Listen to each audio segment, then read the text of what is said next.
There is a version of you that never fully stops. Even when the day is over. Even when you've done everything that needed to be done, said everything that needed to be said, and the world has gone quiet around you. Your mind keeps going. It replays the conversation from this morning. The one that ended fine. The one the other person stopped thinking about the moment they walked away.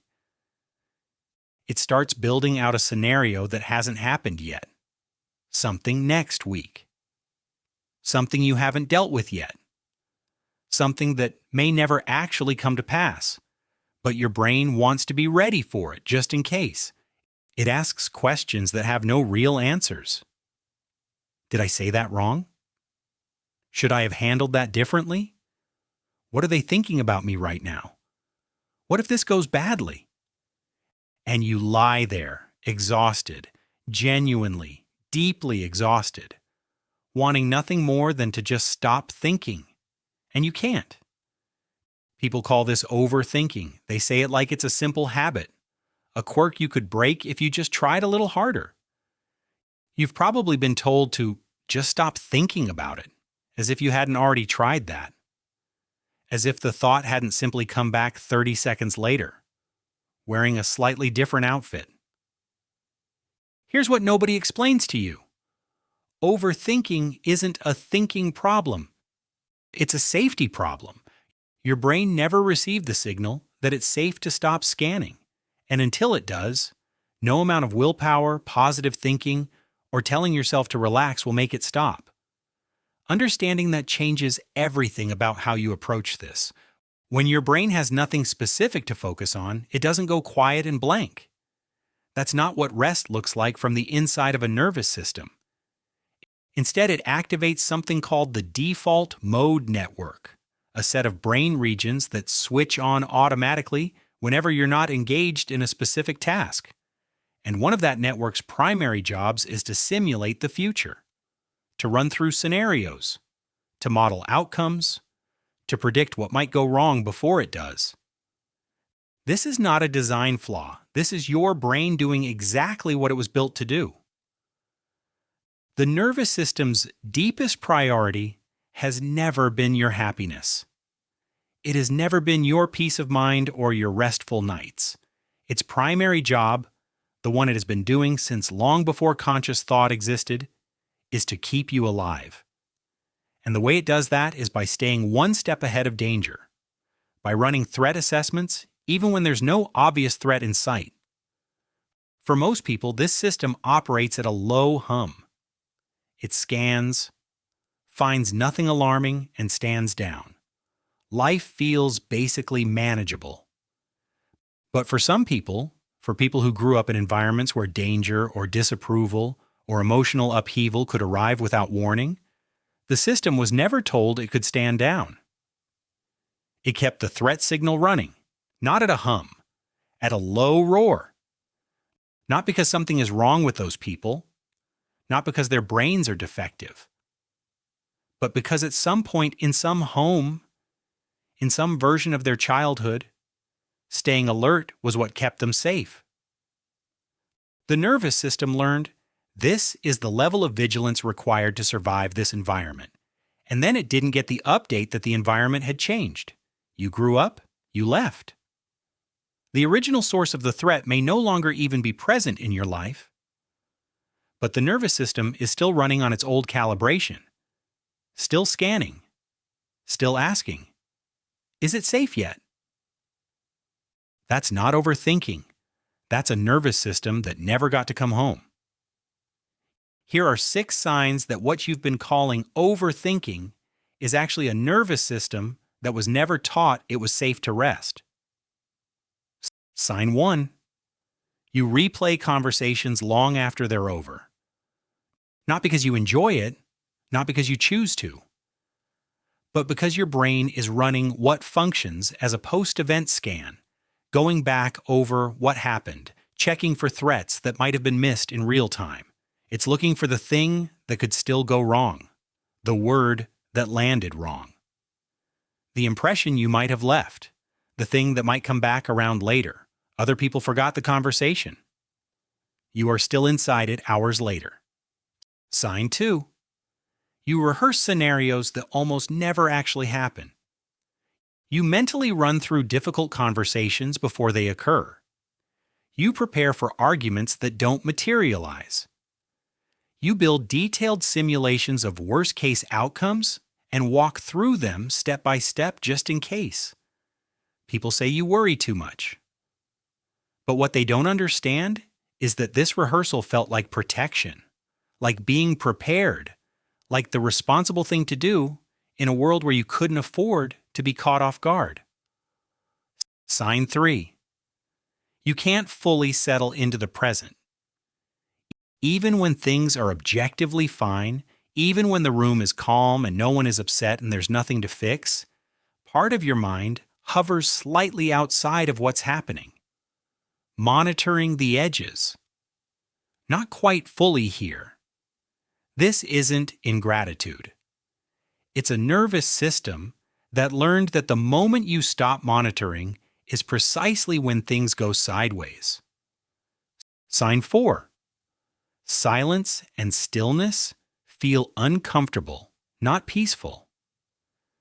When it gets genuinely quiet, when there's nothing to track, no stimulus coming in, nothing to respond to, something in you gets restless. You reach for your phone. You turn on something in the background. You find a task. Not because you're addicted to distraction. Because silence amplifies the internal scanning. There's no external signal to process, so your nervous system turns its attention inward, and what it finds there is a list of everything that could still go wrong. Sign 5. You make a decision and immediately start questioning it.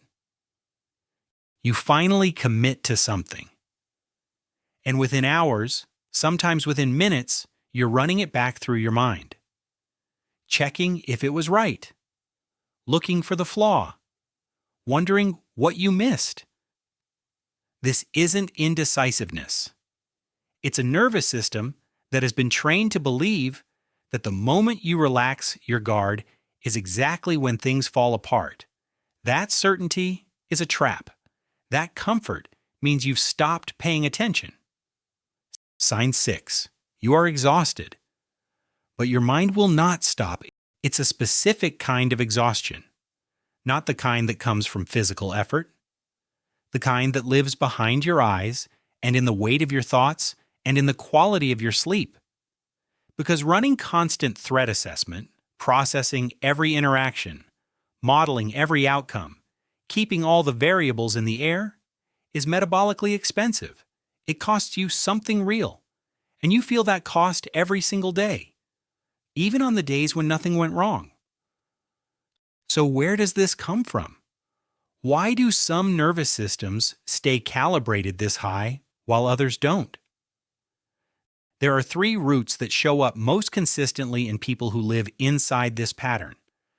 The first is an unpredictable early environment.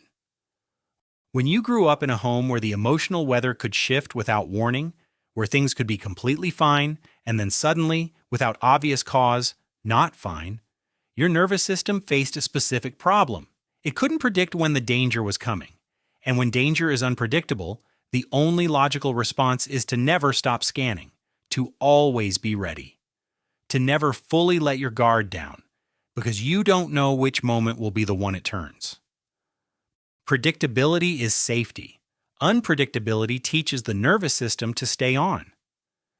The second root is emotional invalidation. If the feelings you had as a child were regularly dismissed, if you were told you were overreacting, that it wasn't a big deal, that you were too sensitive or too emotional, you learned something that shaped everything that followed. You learned that your internal signals couldn't be trusted, that your gut sense of things was wrong, that what you felt wasn't reliable information. So instead of feeling your way through situations, you started thinking your way through them. Instead of trusting your body's signals, you ran more analysis. You thought harder and longer because thinking hard was the one thing that felt like it might keep you safe when your feelings had been ruled inadmissible. And that became automatic.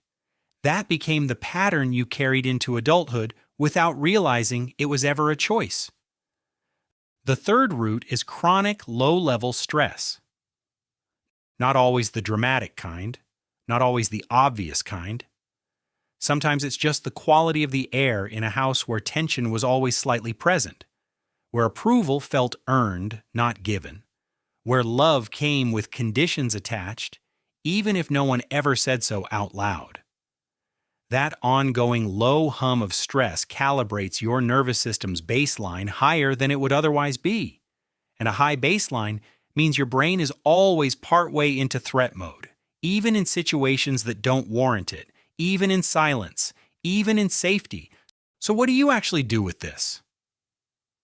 The most important thing to understand first, you cannot think your way out of overthinking.